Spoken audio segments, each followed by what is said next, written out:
নমস্কাৰ এটি গুৰুত্বপূৰ্ণ বাতৰি লৈ ষ্টুডিঅ'ৰ মজিয়াত মই উৎপল দাস ঢকুৱাখানা সমজিলাৰ অন্তৰ্গত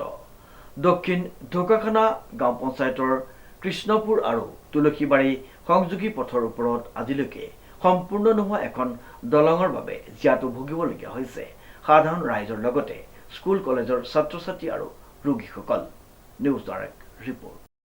ঢকুৱাখানা সমজিলাৰ অন্তৰ্গত দক্ষিণ ঢকুৱাখানা গাঁও পঞ্চায়তৰ কৃষ্ণপুৰ আৰু তুলসীবাৰী সংযোগী পথৰ ওপৰত আজিলৈকে সম্পূৰ্ণ নোহোৱা দলংখনৰ বাবে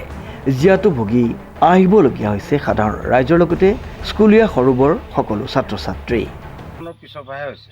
ইলেকশ্যনৰ আগত নৱদলে ইয়াত উদ্বোধনী কৰি থৈ গৈছে কি তাতে চাইনবোৰ্ড আছিলে নেকি উদ্বোধনী কৰি পিনে তেওঁ ক'লে যে দলংখন অতি সোনকালে কৰাৰ ব্যৱস্থা কৰা হ'ল টেণ্ডাৰ হৈ গ'ল কাম আপোনালোকে চিন্তা কৰিবলৈ এনে কাম চলি যাব কিন্তু ইতিমধ্যে বহুত দিনৰ মূৰত আকৌ মাল আনি দিলে আকৌ ৰখি থাকিলে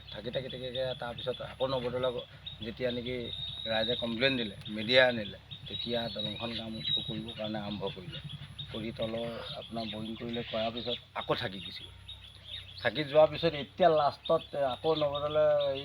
ৰিজাল্টৰ পিছত তেতিয়া আকৌ তেওঁ হেৰি কৰিলে কৰাৰ পিছত তেতিয়া এই তলৰ টেপটো ঢালি মিস্ত্ৰী হিচাপ নাই মিস্ত্ৰী এতিয়া ইটো মিস্ত্ৰী গৈছে আহে পইচা পাতি খেলি মেলি কিনে নাজানো আমি সিটো মিস্ত্ৰী আহে কাম অলপ কৰে আকৌ গুচি যায় এতিয়া কামটো এতিয়া ৰাইজৰ এতিয়া এই ইলেকশ্যনৰ আগতে কাম ফিনিচিঙে কৰাৰ কথা আছিলে এতিয়া ইলেকশ্যনৰ আগতো এই বাৰিষা আহিলে এতিয়া ৰাইজৰ অহা যোৱা হাৰাশাস্তি খাই গৈছে কাম কিমান দূৰ আগবাঢ়িছে আপোনালোকে দেখিছে এতিয়া বিশেষকৈ এইখন দলং বহুত দিনৰ আগৰ পৰাই টেণ্ডাৰ হৈ আছিলে বুলি কোৱা আনিছোঁ দলংখন ৰাইজে লাগি আছে বহুত কষ্টও খাইছে কিন্তু দলংখন ইতিমধ্যে এতিয়ালৈকে সম্পূৰ্ণ হিচাপে হোৱাগৈ নাই কি কথা কি বতৰা সেইটো ওপৰ মহলৰ মানুহবিলাকে জানিব আপোনালোকে জানিব আমিনো কি জানো আমি এটাই জানো যে ৰাইজৰ সম্পত্তি এটা আহিছে সোনকালে হ'ব লাগে ৰাইজৰ সুবিধা হ'ব লাগে হয়নে আৰু দলংখন ভালে কুশলে বনাই ক্লিয়াৰকৈ ভৱিষ্যত জীয়াই থকা হিচাপে বনাই দিব লাগে এই মাজতে কিবা আপোনাৰ লোহাৰবিলাকো কিবা ঢালাই ওপৰত কিবা জইনিং কৰি লোহাৰ দিয়া আগতে এনেকুৱা লোহাৰ জইনিং মানে এতিয়া এইটো আপোনাৰ মিস্ত্ৰীয়ে জানে আচলতে এতিয়া এই তলৰ হেৰিটোৰ পৰা এইটো জইনিং কৰি পিনি আকৌ ওপৰ হেৰিটো বনাইছে বনোৱাৰ পিছত ইয়াৰ ওপৰত আকৌ জইনিং হ'ব বুলি কৈছে কি এতিয়া মিস্ত্ৰী আৰু ধৰক এইটো কেনেকুৱা ড্ৰয়িঙৰ ওপৰত কেনেকৈ কি কৰিছে আমি বিশেষ সেই বিষয়খিনি নাজানো টেকনিকেল বিষয়বিলাক নাজানো হয় কিন্তু এনে মুঠতে দলঙৰ প্ৰচেষ্টা আৰম্ভ হোৱা আজি 2 বছৰমানৰ 2-3 বছৰ আগতেই হ'বলগীয়া আছিলে কিন্তু দলং এই ইলেকশ্যনৰ পিছতহে আচলতে হেৰি কাম ষ্টাৰ্টটো এতিয়া তেনেকুৱা আছে কিন্তু দলংখন কিমান দিনৰ আগত টেণ্ডাৰ হৈছে সেই কথাটো মানে বিশেষ নাজানো কিন্তু টেণ্ডাৰ বহুত দিনৰ আগতে হ'ল বুলি কোৱা শুনিছোঁ ঠিকাদাৰ অৱহেলাই তেতিয়ালৈকে কামটো থাকি গৈছে যিকোনো মুহূৰ্ততে ভয়ংকৰ দুৰ্ঘটনা সংঘটিত হোৱাৰ আশংকাত দিন অতিবাহিত কৰিবলগীয়া হৈছে নিতৌ সেই পথৰে স্কুললৈ অহা যোৱা কৰা কণ ছাত্ৰ ছাত্ৰী লগতে অভিভাৱকসকল এই ক্ষেত্ৰত স্থানীয় ৰাইজে বহু আবেদন নিবেদন কৰি আহিছে যদিও কোনো গুৰুত্ব প্ৰদান কৰা নাই বুলি অভিযোগ আনিছে স্থানীয় ৰাইজে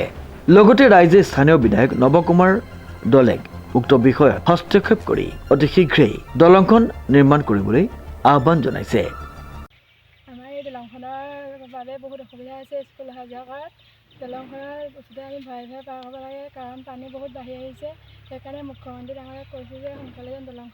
দলংখন ঠিক কৰি দিয়ে দলংখন বনাবলৈ যোৱা বহুত দিন হ'ল আজিলৈকে